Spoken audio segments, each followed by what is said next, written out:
Stigma to me is looking at a person for something that they have or something they don't have and treating them differently because of that. I think everyone does it, even I do, at times. It's judgment of someone before you even know anything about them. There are lots of examples. I mean, people who are obese are stigmatized in our society, people who are too tall or too short. And of course, there's mental illness, which is something which is highly stigmatized. Stuff like incompetent, stupid, crazy. It's one I hear a lot. Simply put, it's discrimination and prejudice.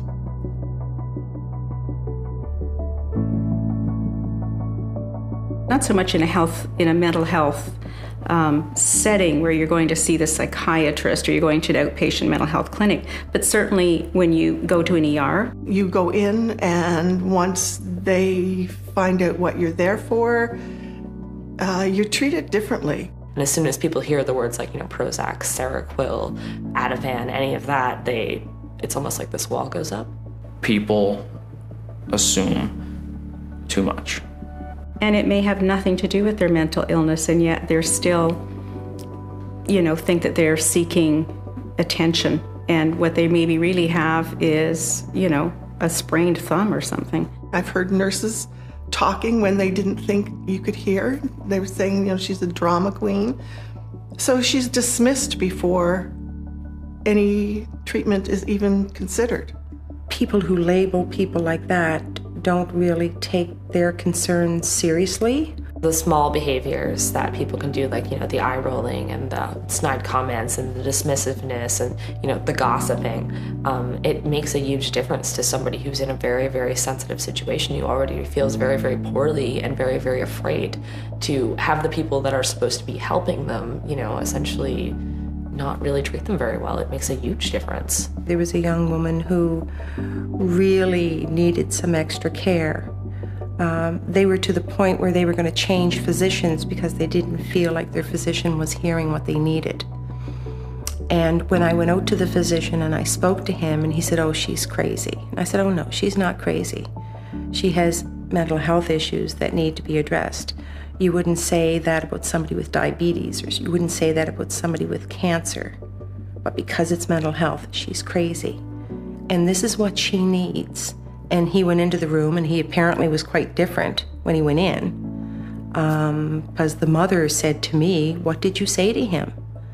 And I said, "I just expressed your needs to him. I didn't say anything extraordinary." Going into the emergency department for, severe mental health problems because you really have nowhere else to turn, and essentially being treated like you should have tried harder, or you should have done better, or you're wasting our time. And it's weird when I compare it to the experience when I broke my ankle, because I was in and out in 3.5 hours.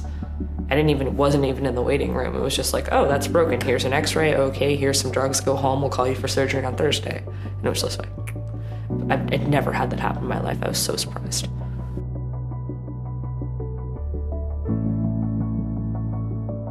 The youth are labeled by their teachers, by their peers. They're bullied, made fun of. Because there's so many misconceptions out there, then I was so afraid to say anything and tell people what was going on inside my head because I was afraid of what everybody else was going to say. People do not want to believe that mental illness occurs in their family or in their patients if you're a physician. It's always somebody else's family, somebody else's patients. People don't know how to deal with people with mental illness. They're suffering just the same as somebody with pneumonia. They're suffering just as much as.